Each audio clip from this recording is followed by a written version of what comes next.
SSC scam 2016 9 বছর পর পরীক্ষাটি আবার হচ্ছে। আমরা স্ক্যাম নিয়ে সেরকম কথা বলবো না, কেননা পরীক্ষার্থীরা পরীক্ষা দিচ্ছে। So please write the exam well and all the best. আমরা সলিউশন নিয়ে কথা বলবো, আমরা রাজনৈতিক র্যান্টিং এখানে করবো না, বিকজ ডায়লগ বাংলা বিলিভ করে যে solution and development, not political ranting and dueling in the past. মানে আগে কি হয়েছে, আমরা কি ছিলাম, এসব নিয়ে চর্চা করে কোনো লাভ নেই।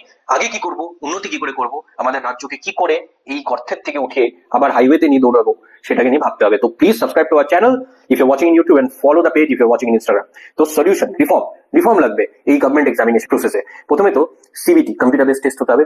ওএমআর নিয়ে যখন প্রবলেম এতই হয়েছে, তাহলে ওএমআর এর এই ঝামেলাটা মেটানি না, কম্পিউটার বেসড টেস্ট করুন। কেন জেই হচ্ছে, কেন ইউজিসি নেট হচ্ছে, সিএসআইআর নেট হচ্ছে, তাহলে আপনাদেরই ওএমআর কেন লাগাতে লাগে? কেন এত হিউম্যান ইন্টারফারেন্স করছেন বলুন তো?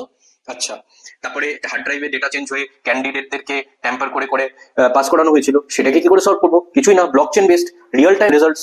যখনই পরীক্ষা দেবে কেউ ইমিডিয়েটলি রেজাল্টস তার চলে আসতেই পারে, and that can be saved in a blockchain through hashing. এবার আমি যেগুলো বলছি এগুলো খুব টেকনিক্যাল টার্ম, কিন্তু এটা সিবিএসসি অলরেডি করছে, এগুলো পসিবল। এই রিফর্ম করতে হবে, তাহলেই তো স্ক্যাম হবে না।